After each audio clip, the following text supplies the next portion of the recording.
colosse de l'industrie du jeu vidéo mobile, actuellement très réputé pour ses nombreux modes de jeu 3v3 et son gameplay sache rendre addict toute personne s'essayant une fois au jeu, mais à l'origine, Brawl Stars n'aurait jamais dû ressembler à cela. En effet, le jeu de Supercell à la base n'avait été pensé que pour être un simple Battle Royale, équipé uniquement du mode survivant que nous connaissons tous, ce qui aurait sûrement conduit ce jeu à l'échec comme de nombreux autres auparavant. Et je sais, beaucoup d'entre vous adorent ce mode de jeu survivant ou ne jouent qu'à ça par dépit, par manque de coéquipiers, mais malheureusement personne ne pourrait nier actuellement que ce mode pionnier du jeu souffre d'une maladie dont Brawl Stars semble ne pouvoir se séparer.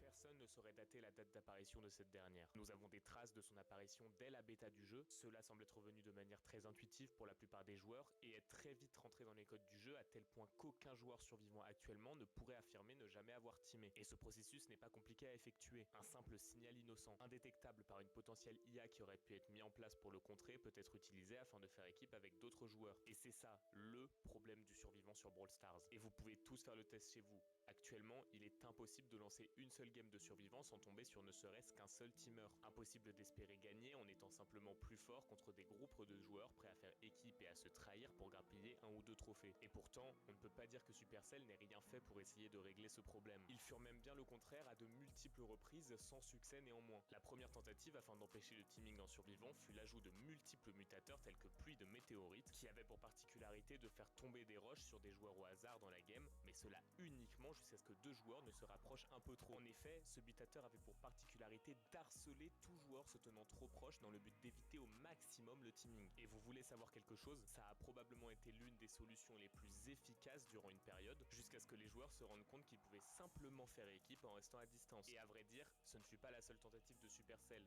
Des nouveaux modes, souhaitant rendre le jeu obligatoirement plus agressif et empêchant les joueurs de vouloir faire équipe, ont vu le jour. C'est comme ça que le Survivant Plus, qui récompensait de 2 trophées chaque kill, est né. Et c'est aussi probablement comme ça que plus récemment le mode cambriolage a été implanté dans le jeu. Et pour le coup, bien que le Survivant Plus ait été un échec pour contrer le teaming, le cambriolage lui s'est avéré être une victoire totale, réussissant quand même pas à arrêter le win trading. Je sais, je viens d'introduire un mot qui fait peur à beaucoup et qui n'est pas très clair pour la plupart, alors on va redéfinir tout ça très rapidement. Le win trading, littéralement appelé échange de victoires, apparu en 2023, est un phénomène en survivant qui consiste à lancer des parties en même temps que certains de vos amis afin de jouer ensemble dans un mode à l'origine destiné à être joué seul. Et en soi, ce procédé ressemble au teaming traditionnel et certains pourraient le défendre en disant qu'il n'est qu'une forme de teaming, mais le win trading va beaucoup plus loin que cela. En effet, afin de pouvoir jouer ensemble, ces joueurs rejoignent des serveurs Discord contenant des milliers de membres avec lesquels ils peuvent lancer un vocal afin de s'assurer d'être bien dans la même game que leur mate et de pouvoir ensuite rouler sur tout le lobby impuissant face à 3-4 joueurs dans un mode à l'origine destiné à être joué seul.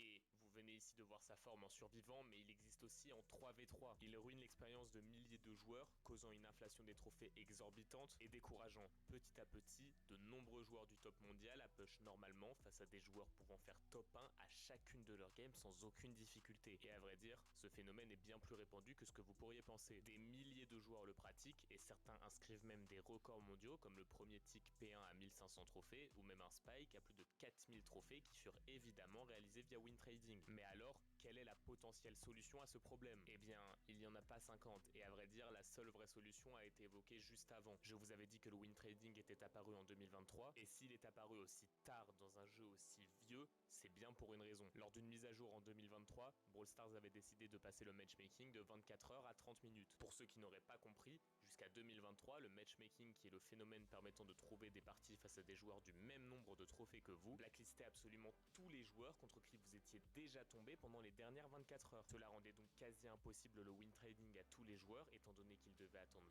24 heures avant de retomber avec leurs alliés, ce qui était beaucoup trop long et laborieux. Mais en 2023, alors que Brawl Stars était dans une pente descendante et recevait de moins en moins de joueurs, les équipes de Brawl Stars durent prendre une décision afin de permettre aux joueurs de trouver plus facilement des games et réduire donc le MM de 24 heures à 30 minutes, ouvrant désormais l'accès au win trading. Et pourquoi de nombreux joueurs tels que Snake Tug appellent au retour du MM de 24 heures, et je me joins à leur mouvement.